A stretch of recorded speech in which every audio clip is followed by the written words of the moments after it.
Mm.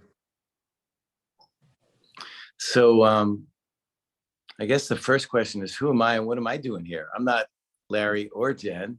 Everyone needs a Larry, but I don't know why they need a Mike. I just volunteered as the baby brother, much younger brother for Larry and my wonderful sister-in-law, Jen, who are, well, they're my heroes for tonight anyway. We'll see how it goes tomorrow. But for now, let me get my plug of you out of the way. So Mike produced famously plug of me. The Last Dance that many of you probably saw on ESPN, the Michael Jordan story. And Monday night, it's premiering, I believe, on ESPN, all about Derek Jeter, if you want to say something about that. It's called The Captain. It premieres after Home Run Derby, and then there'll be 7 episodes appearing throughout the next few weeks. As they say, check your local listings. Thanks, Larry. First plug my big brother's ever given me. I didn't even know that. So cool. I like to keep, low key. All right. So this is the book. If you haven't seen it, so that's him and that's her, sort of obscured. She's much prettier. I don't know why we see more of his face than hers, but that's showbiz. And I was flattered enough to be asked to write a quote on the back of the book, and I'm going to read it because it's a great introduction to where we're going. I said, what did I say? I always knew Jen was the best thing that happened to Larry. Who knew that Larry would be the best thing that happened to Jen? Certainly not me, not in my wildest dreams. This isn't a cancer story. It's a love story written with candor, compassion, humor, and heart. A lot of humor, tons of heart. I promise it will make you smile, cry, and believe that good things can happen when you surrender and trust the journey. I actually agree with myself, all of that. The book's a blast. I mean, obviously, it's tragic. They overcome it. It's triumphant. But along the way, it's fun as hell because they're fun as hell. And they are who they are in this book. It's a he said, she said journal. And it's, well, I just hope some of you will find your way to Amazon and purchase it. I'll do one more of those plugs at the end, but let me further entice you by walking you through some of the great things about the book, some of my questions. We're going to open it up to everybody else after we get through some of the stuff that I'm curious. I haven't had a chance to actually ask them. It's going to start with the one and only personal question. Okay, I'm going to do a little tiny bit of this is about me because I'm the baby brother, and then I'll get out of the way. But when he, the big brother, wrote this inscription to me, I'm not going to let you read it, but he did kind of acknowledge that he wasn't exactly the exemplary big brother. And then all of a sudden, from this nightmare who kind of tormented me most of my life, he turns into this dream caregiver, to use Jen's word, actually the healer. So the two questions are, Larry, how the hell did that happen? And why did I miss out on all the good stuff? Well, yes, I will acknowledge I was the antithesis of a model big brother. That's number one. Number two, fortunately, like many of us, I did grow up from the age of 10, and it took me probably 60 years for that to happen, but who cares? The other thing is, I think I was always better under pressure. So when things needed to get done, as an ADHD person filled with ADHD, one of the characteristics is procrastination. So I would always put things off. There was no putting anything off with this. And Jen and I had just recently fallen in love, essentially. And suddenly there's a death notice at our door. And I had my instincts just went into action. So I appreciate the notification of growth. And I also think that from a career standpoint, many years of being a personal manager, of dealing with all kinds of sort of high-end celebrities, prepares you for anything coming your way. So I was always better at managing others than myself. So there you go. Well, and to my good fortune, I think Larry finding this compassion in his heart for Jen might have allowed him to find a little for me. It's better late than never. In case you're scoring at home, we actually have a great relationship now. It's one of the, There are a lot of things you lament about growing old. This is one of the great things about growing old, is that we really found each other in a very different place and found a lot of room in our respective hearts. And it's a beautiful thing. The next Okay, book. so I'm gonna go from the back of the book to the front of the book, because this is one more personal thing. You dedicated the book, Larry, to Ruth Allen. Just spend a minute talking about that great That's a woman. tough one. Ellen is our mom. I get kind of choked up every time I mention it. Unfortunately, she's alive physically, but has full-blown Alzheimer's. She lives in a diaper, in a onesie, in a wheelchair, has to be fed. It's not a life. There's zero quality. She doesn't know anyone. She doesn't speak. I don't want to belabor that, but I will never forget the relationship we had. We spoke every day. Dare I say I was a mama's boy to a large degree. And she, no matter what I did or said in my life, whether she agreed with me or not, she never judged me. Whereas our father judged everything I did and said. She relieved me of a lot of that pain. And she was truly, when people talk about one of their parents or both their parents as a best friend, she truly was that. And she was an amazing human being. I don't want to belabor the point about. I'm glad I got to meet her. Yeah, Jen did get to meet her. There was one funny story towards the end when she still was not completely gone from a cognitive perspective. Jen was going through her chemo and had gone bald, and her hair was just starting to grow back, and she had turned it blonde. It was really short blonde. And we went to visit her, and she turned to me and said, "Larry, your girlfriend's beautiful, but does your wife know about her?" It was Jen. She didn't realize. That's great. Larry, on some level of consciousness that escapes our awareness, she's proud of you. Let's talk about the other mom, Jen. Let's talk about Ellen, and a very funny story that happened very early. I think it was your first oncology visit. It was. The beginning of our cancer journey did not start out as it ended. But let's just say we walked into the oncologist with one patient and we came out with two. But I don't know if you want us to read it, or should we just tell it? I think go for it, because I love the people with us to get a sense of the spirit of how you guys approach the book. Okay. The flavor is really great. Also tell them, General, tell them, in the book, for those of you that have not read it, all of Jen's verbiage is in normal font and print. All of mine is in bold. That's not only to differentiate who's speaking, but That's great talk. it differentiates our personality. Yeah. A lot of times Jen will say to me, "Stop yelling at me," and I'm just talking. So. All right. The hunt is on. Doctor number 1. My first appointment was with Dr. H, a highly recommended oncologist who had time to take me on.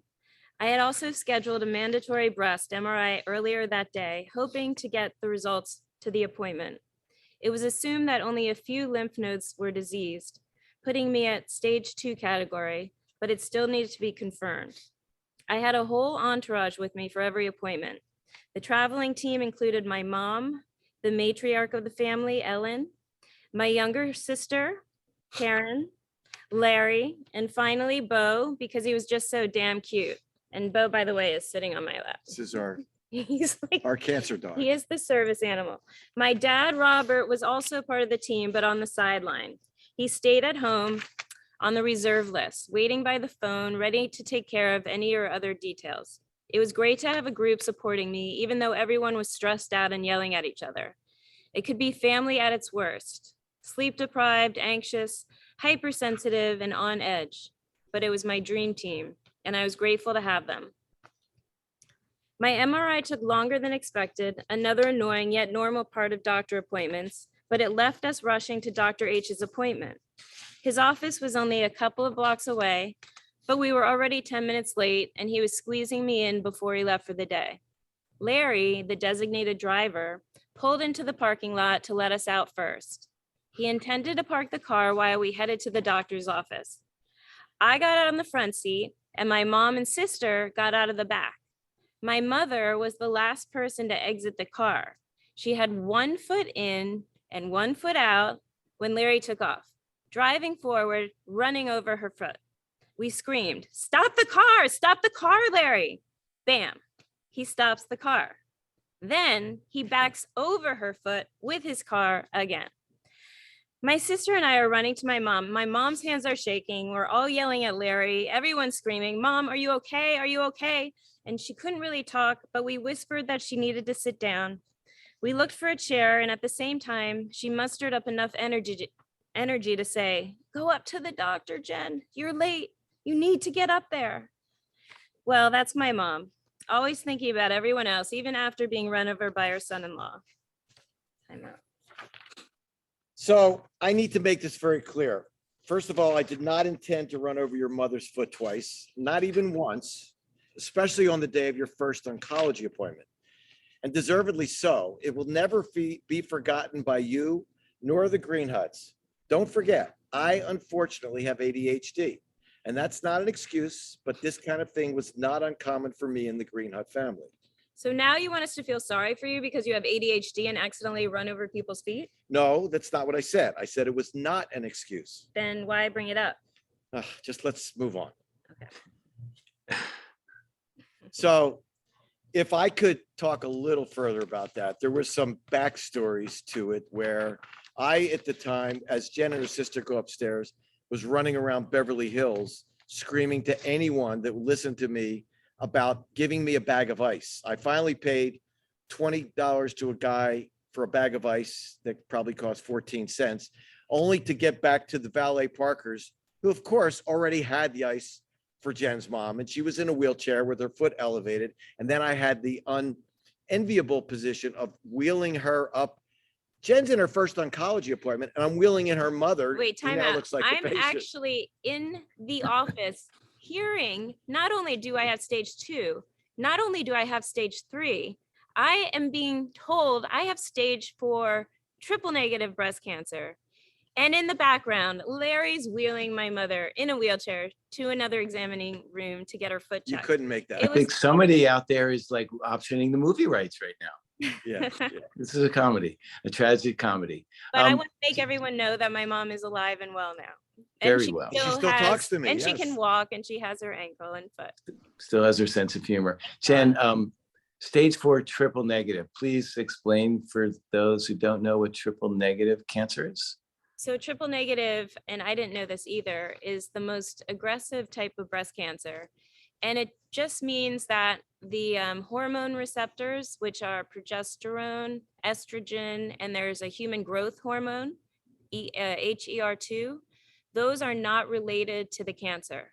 So basically, no one really knows where the cancer is coming from. They can't treat the hormone receptors, so they just have to give you chemo and hope for the best. Got it. So So a much faster growing cancer, but the good news is that if you get through, it's a 5-year period? Yeah, the scary thing and the good thing is if you survive 5 years, which I just did, it's the type of cancer that won't come back. But if it comes back within those 5 years, You're pretty it's, much, you're done. it's not, well, yeah, it doesn't sound good. It's like when the oncologist in our first or second meeting with the oncologist we chose said, well, you have a 50% chance of surviving. Well, I may not be a genius, but I'm smart enough to know that's also a 50% chance of not surviving. So that was pretty scary. So here we are on the other side of those 5 years, Yeah. a little silent celebration and clinking of our glasses.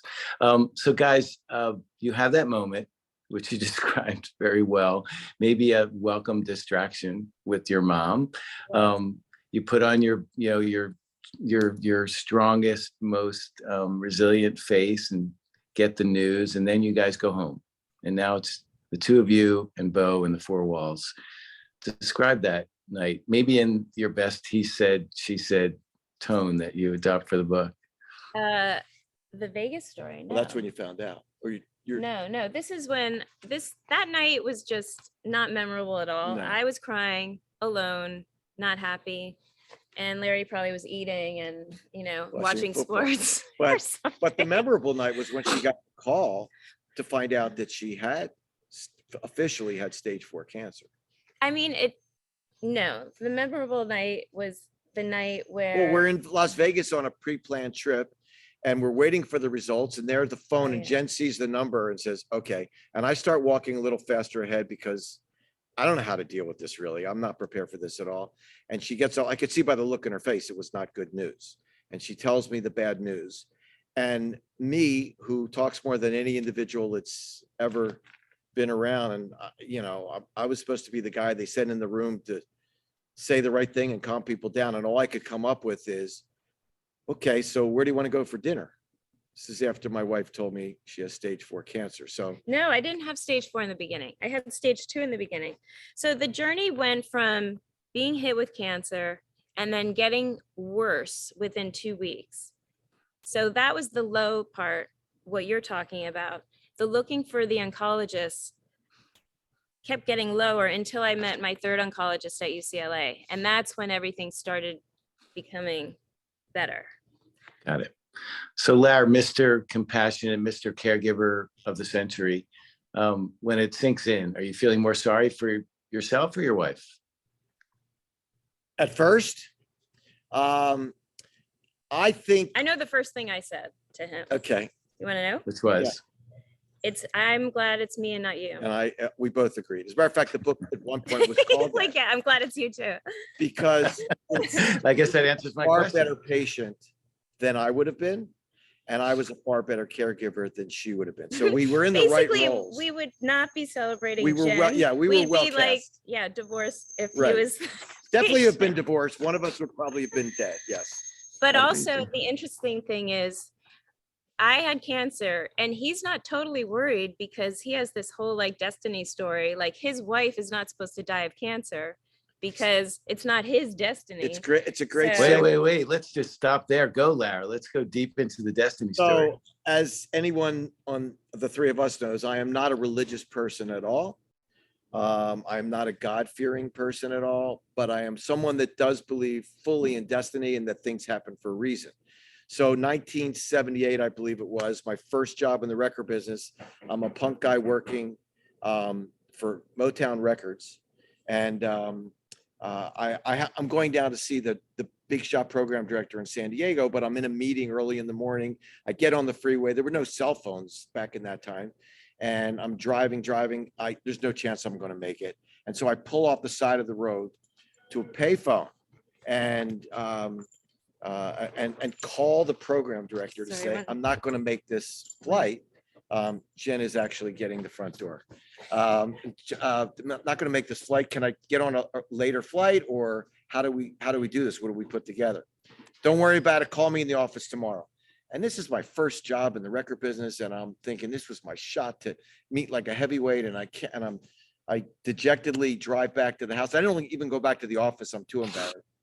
And there's no social media in those days, but I come in the office the next morning and I see three women over by the water cooler, and they look at me and their eyes goes like this. They run over me and give me a big hug. And I'm thinking, what the heck? What's going on?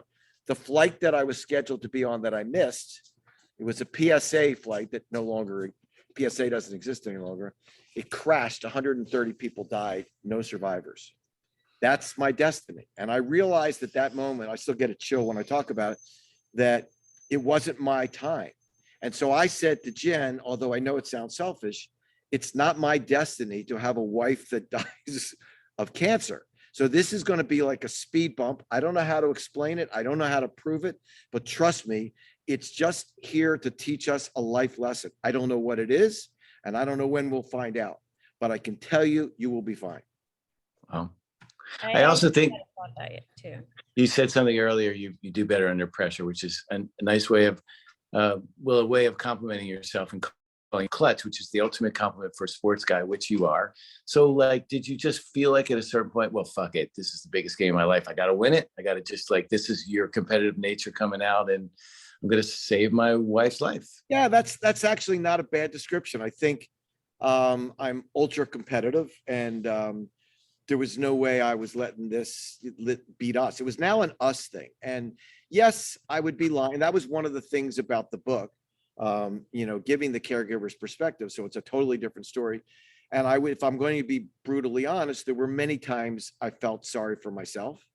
There were many times it was difficult, but the interesting thing is, I think most of us have done something in our life, whether being a parent or whether it's something you did from a career standpoint that prepares you for this moment. I was a personal manager in the entertainment industry, so that was really obvious. But I've talked to a lot of people about caregiving, and since the book's been written and since we've gone through this journey, and I would say the overwhelming majority of people have done something in their life that they could tap into those resources and the acumen they've learned from it, their experience, and be prepared for this journey you're about to embark on. You think, oh my God, what am I going to do? I have no clue.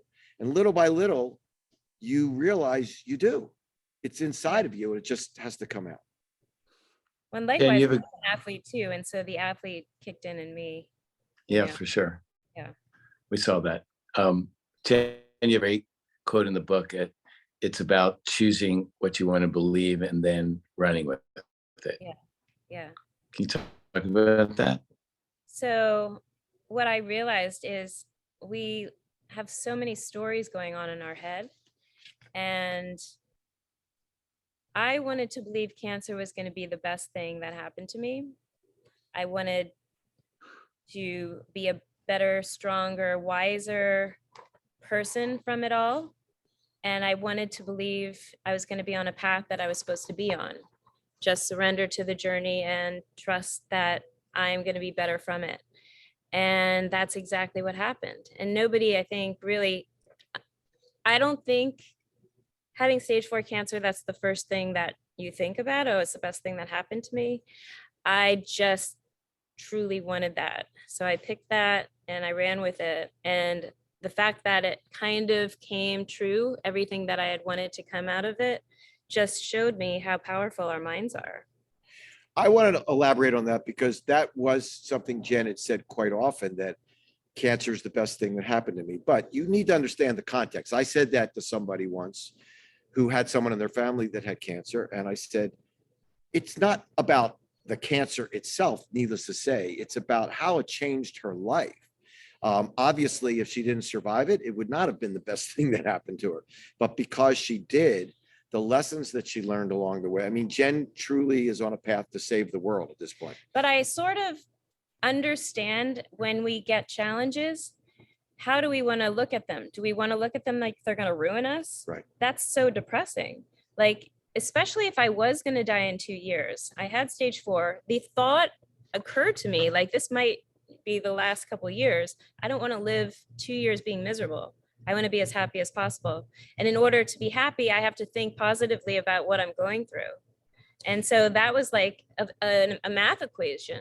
If you want to, be happy, you have to think positively about something. Even if it's hard, you have to frame a story that's going to work for you and make you want to wake up every day, make you grateful for the journey. I was grateful for cancer.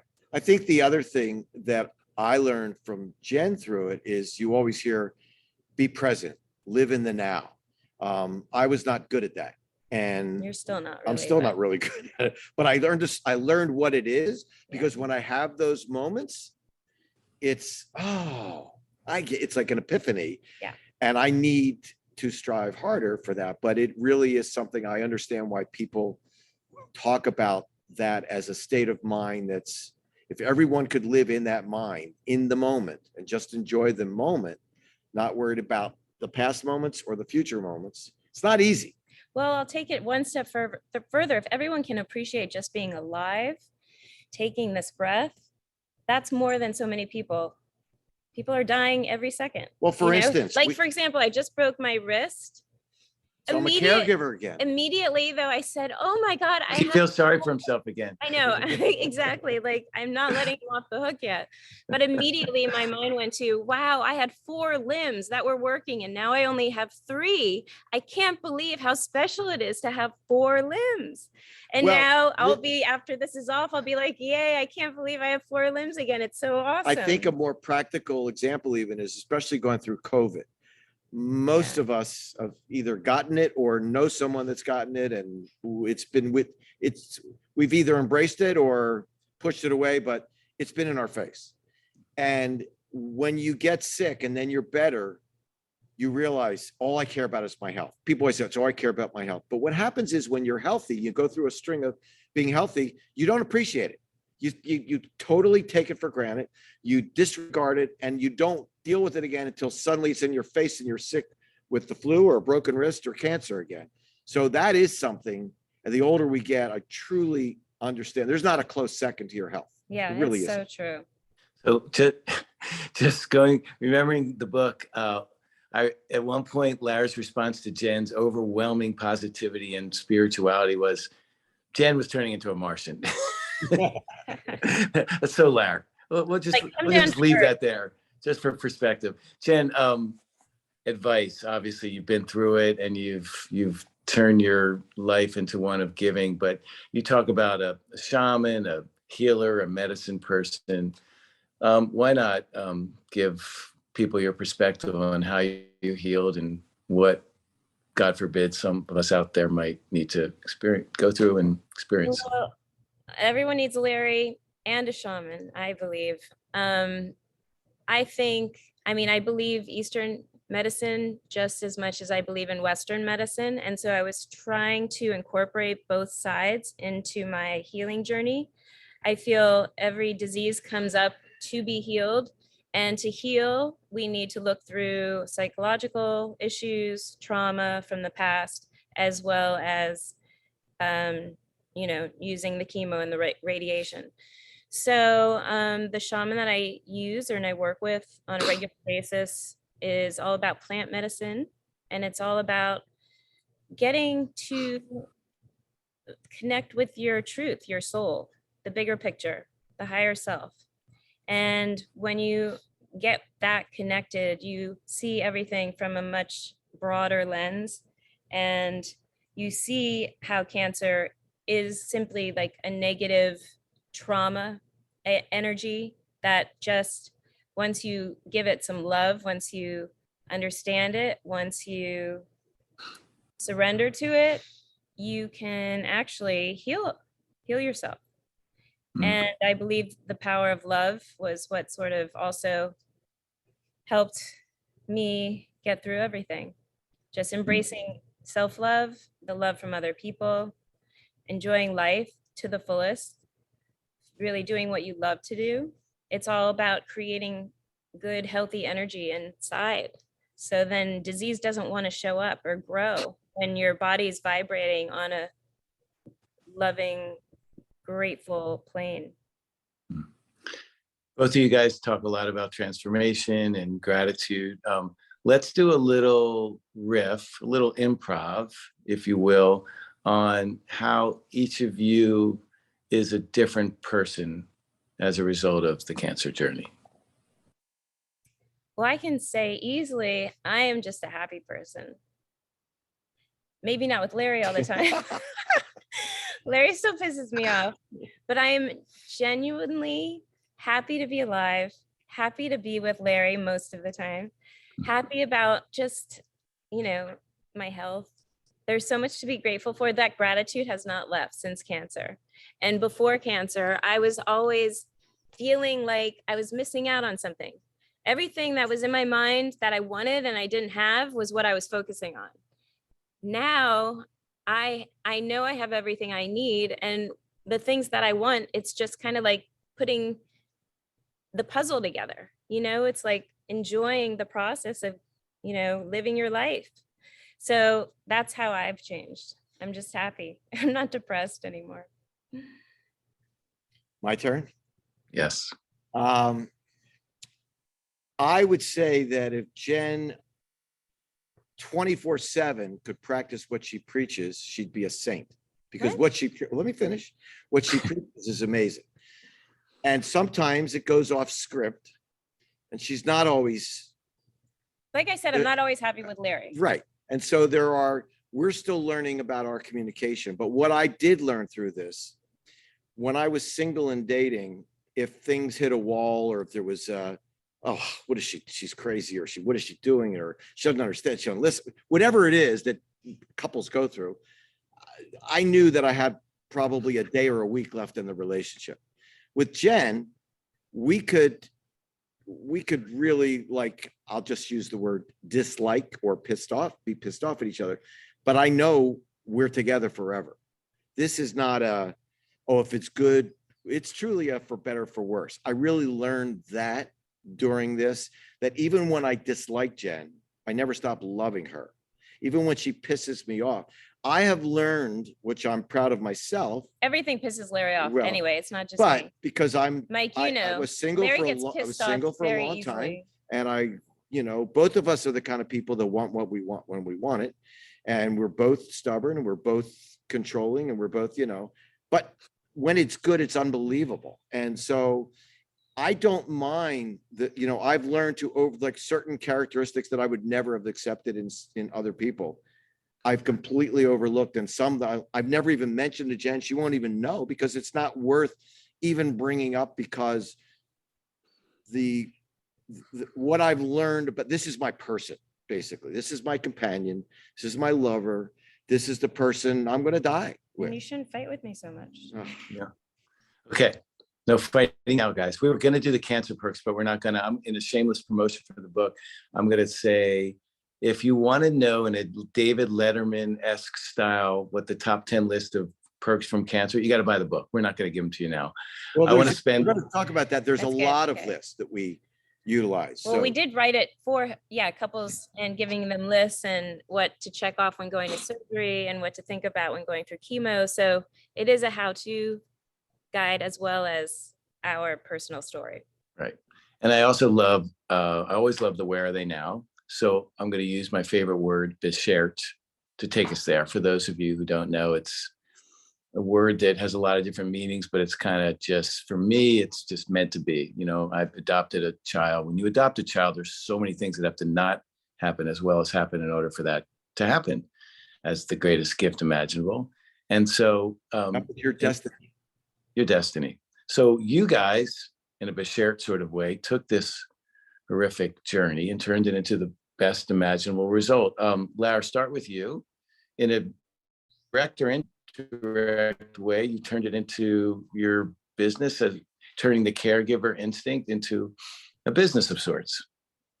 So I have a business called The Best You Management that essentially took my management skills in the record business, and my clients are now non-celebrities. It's not for misogynistic reasons, but it's currently my clients are all women that have gone through a difficult transition, a divorce, a death, illness or disease, change of career, some sort of transition that most of us go through at some point, where they need a little unbiased help, where they need, it's not therapy, it's not business management, but it's everything.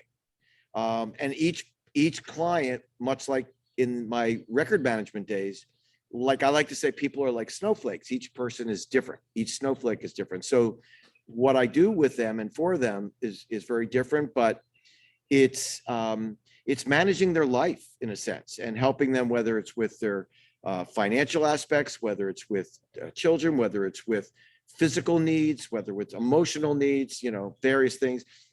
And each client can carve out what they really need primarily. I have 2 clients that I've had for over 3.5 years since I started this. And I have others that, are for a month, for 6 months, things like that. Yeah. It's called The Best You Management, but it should have been called Everyone Needs a Larry.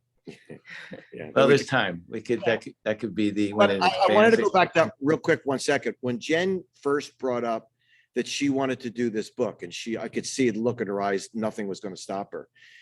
I remember thinking, you know what, Jen, there's a lot of cancer books. And one of the things I always think, unfortunately, of the marketing aspects, if you write the greatest book or the greatest song or the greatest painting, if nobody sees it, it doesn't matter. And I was thinking, what would maybe get a larger audience? I said, for every patient, there's 1 or more caregivers. Why don't we do the he said, she said, same exact story. You'll be honest from your perspective. I'll be as honest as I can from my perspective.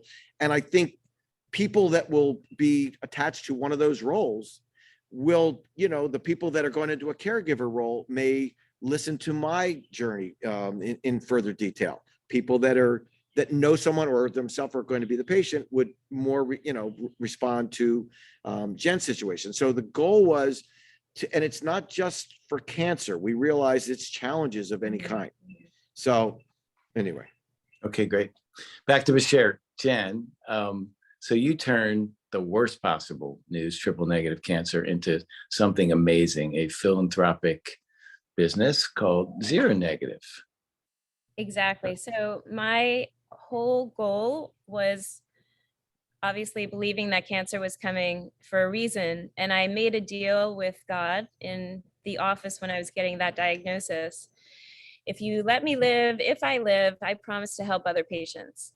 And so as I was going through chemo, I had so much passion. I wanted to give back to my doctors who I could tell were saving my life and giving me a second chance. So Zero Negative became the name, flipped from triple negative, because triple negative sounds so horrible, and Zero Negative is basically no negative, there's positive. And it was all about sharing the message that love and gratitude can help you overcome every adversity, especially cancer. It's just as strong as going through chemo and radiation. And if you add love and gratitude into the mix, you're like, you're going to be, I think you're going to be okay. So we developed accessories that say love and they give back to cancer research at the Johnson Cancer Center Foundation, and it's going really well. And now we have this book that is part of, the ability to give back to cancer research. And it's just really every day trying to grow it and give back and help other patients, which I'm still doing all the time. And maybe somebody, the folks at Chevalier's could put the web address in the chat room. What is it, Jen? Yeah. No, you're going to do it. I'll do it. Great. Shopzeronegative.com. And Great. I'll also give the links to all the books too. Yeah. So Amazon is really the main spot, right, guys? Amazon is the book. the main spot for the paperback and the ebook, and the hardbacks we can get at the website, the Shop Zero Negative website. Great. Unsolicited testimony. That's the stuff on the website is amazing. Great gifts, really beautiful, fun stuff. Somewhere there's somebody who's about to ask a question on the Zoom who can attest to how great the bags are. I think we should turn it over to questions from people in the audience, which I think the folks from Chevalier's are gonna conduct. Thanks. Hi. Hey. She's back. Hi. Cyan. Yeah, so if folks want to start typing out their questions either in the chat or in the Q&A, I'll read those out. And I think they might already have one. Just came through. Oh yeah, this is the long one. So from Daryl, Jennifer, Daryl says, when I was first diagnosed, I went to a cancer group, it was a cancer support group, and I hated it because I was by far the youngest one there. It was horribly depressing. Later, my greatest support came from Facebook friends, some with and some without cancer.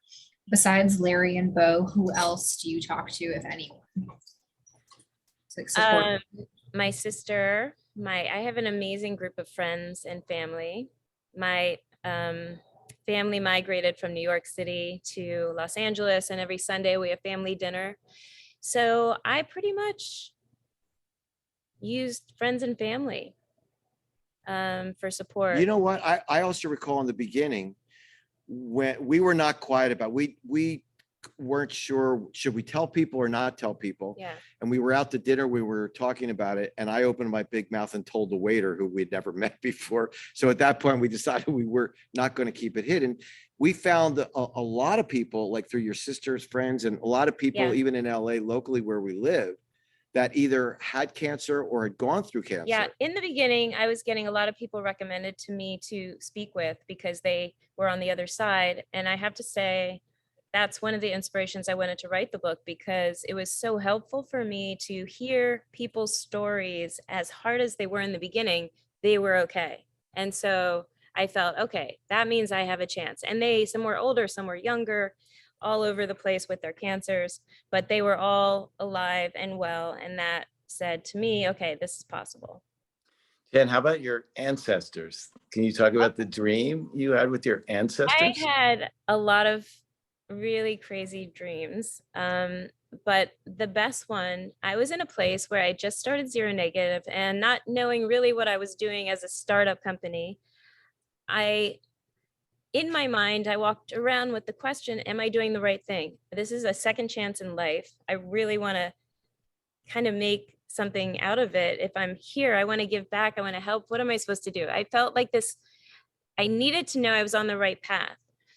And in one of the dreams, there was my grandmother, and there were just random energies, guides, whatever you want to call them, that shared some information. They said, first of all, we're really sorry that you went through what you went through. You did an amazing job. We love you so much. And yes, Zero Negative is where you should be. And we're going to open the doors when we're supposed to open them. And you're going to be helping the world and helping doctors and scientists and patients survive cancer and possibly find a cure. So that's all I needed to hear. And then I never questioned it after that.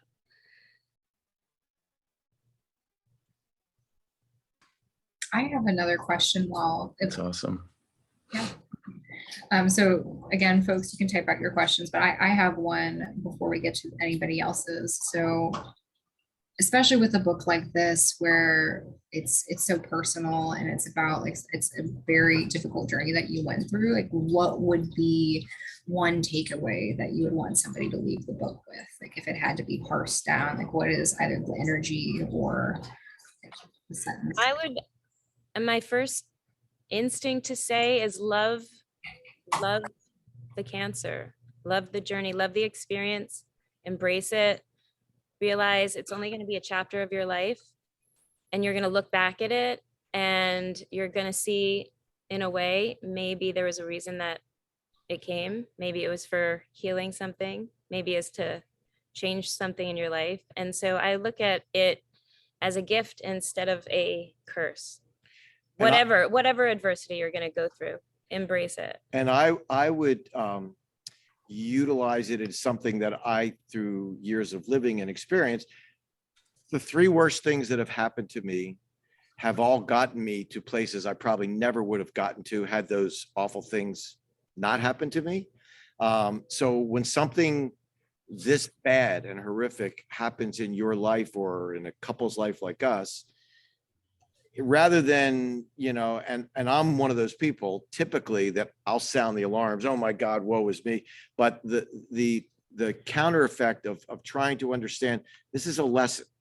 I'm going to learn something through this. And if I try to, like Jen says, embrace it and love it, you're going to figure, it might take you a week, it might take you 10 years, but it's going to take you somewhere and teach you something. That's just, the longer we live as people, the more you learn about that and how valuable those lessons can be. Yeah. Mhm. And love it and send it on its way. It doesn't mean you're loving it and you're holding it in, it's like an ex-husband, like, I love you, thank you for my children, and have a good second part of your life. The other takeaway I have was important to me, probably more than Jen, because she's too busy saving the world. But I wanted to have this book come out in a way that if we were successful in what we did and what we wrote, that people that read it would feel like our friends, feel like they really knew us, and hopefully would want to be our friends. Some would say, I don't want to be friends with people like that, but hopefully it would be more of the other. It was intended to really be as honest as we could and bare our soul to allow others to feel whatever they're feeling, and it's normal, not feel guilty about if they're feeling sorry for themselves or their partner's driving them insane or whatever it might be. It's all part of the process, and just wrap your arms around it. And let people wrap their arms around you and be able to receive all the prayers and the love and everything that you deserve. I think sometimes women, we're so hard on ourselves and we kind of lose the fact that we probably don't love ourselves. We're not acting very loving to ourselves. And I think cancer, for me especially, came to teach me that I'm not going to be able to be loved unless I really, truly love and accept myself. And that was a huge thing for me. And the other thing from a relationship perspective, I think a lot of times we think we know what our partner wants, whether you're just dating or whether you've been married for 100 years. And sometimes for me, this was major because I'm obviously a much bigger talker than a listener. I would do things for Jen that I thought she needed. And half the time I was right and half the time I was wrong. So it taught me to, just because I think that's what she wants. Like a lot of times I was trying to resolve. She would talk about this issue or a problem, and I would always be trying to resolve it. All she wanted to do was talk. All she wanted me to do was listen. And it took me a while because, and I would get angry. Why don't you listen? I don't want you to solve the problem. I just want you to listen. I don't want you to talk either. Right, exactly. Just listen and shut up. Not easy. Not easy. I don't think we really mentioned this, but the format that we kind of used to inspire the book was, there was an old romantic comedy that we both love called When Harry Met Sally. And like them, we were friends first, and we have a lot of parallels. Our humor is very sarcastic. We're not sort of Hallmark lovey-dovey. We do it through humor more than humor is probably the most important ingredient in our relationship. So when Harry met Sally, then Sally gets cancer. That's how we describe the Right. book, basically. Not a bad title, but it's not Everyone Needs a Larry. Yeah, No. exactly. you want to talk about how that happened? No, Okay. It wasn't me. It was not my idea. it's all mine. I believe that. Are there any questions? There is one. Yeah, we do have another one from Diane. So Diane says, as a triple negative breast cancer survivor, when I was first diagnosed, I received a beautiful pink love tote from Jen. Oh, that's very kind, Jen. I live in New York, and Jen is a friend of my daughter-in-law's family. Jen was my inspiration, and she is as genuine as she appears here. I love the book, especially how it lists at the end. Thank you, Jen, for being as positive as you are, and Larry, thank you for adding so much to the book. Okay, so I guess not really a question, but just like a very Diane, I love Diane so much. Thank you. Yeah, that's nice. another thing that I just say, okay, the universe has orchestrated this, because I had never met Diane. I knew her daughter-in-law very well, and she told me her mother-in-law had cancer. This was during COVID, where nobody could really be a part of anyone's journey. And I just decided to send her a love tote with a note. And it happened to arrive on her birthday. And I had no idea when her birthday would be. And it just sort of was the beginning of a really good friendship. So that's how the weird universe ways, I think. Yeah, Connect- Pat Croce, another unlikely, right? What are the odds that Jen Greenhut and Pat Croce are going to be in the universe together? Pat Croce is a Philly icon, for those of you, probably most of you don't know, and he's had a couple of bouts with cancer, and he was doing a sangha where he would interview people who are going through it at one stage or the other. And Jen did a really great half hour or so chat, and Pat was blown away by how fierce and courageous she is, as we've all seen. Well, I thank you. And I just, I love sharing my journey, because it was, I was like negative and depressed, and I learned how to be happy. And if you want to be happy, then I'm going to try to help you get there. And I used to think, oh, I'm not, speaking to millions of people at a time. I'm not anyone. I'm not Oprah. I'm not this. And it's just the one-on-one connections that I love. And it's like that butterfly effect.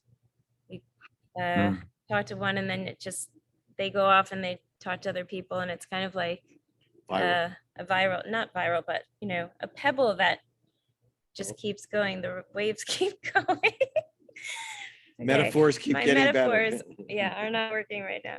But anyway, yeah, I love connecting to people just through tragedy. Becomes not so tragic. Great. We have another thank you from Q Collins saying that they love you guys. You did a great job, and you're making the world better.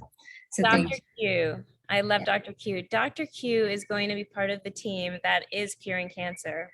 I've been on his protocol for cancer being in remission, drinking water that is called deuterium depleted water, and it helps the body maintain its deuterium levels, which is part of the reason why cancer can exist. So if you keep your deuterium levels down, you're going to ultimately help the cancer to stay at bay or not come back. And we are teaming up to help the world and share everything that he's now studied for 30 plus years. So thanks, Dr. Q. Wow. And thanks to Chevalier's for posting this. It's a great Yeah. bookstore in Larchmont for those of you who haven't been there. Brian has been our point person all along, so we thank you very much for your time and assistance as well. Yeah. Also, if you know folks who weren't able to make it today, either y'all or in the audience, I will have the recording up on the Chevalier's Books YouTube channel in the coming days. So it'll be up there for posterity's sake for folks who weren't able to make it. And Great. we would love to see you in store in Larchmont at some point. So And Definitely, for any of you definitely. that remember the movie When Harry Met Sally,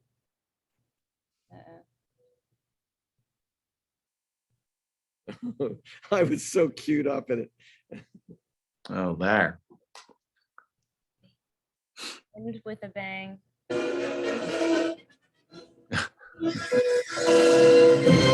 It had to be you. And we'll leave you on that note. It had to be you. Thanks again, Chevalier. Thanks, everybody. Okay. Thanks, Mike. I'll see you soon. Thanks, Yeah, everybody. okay.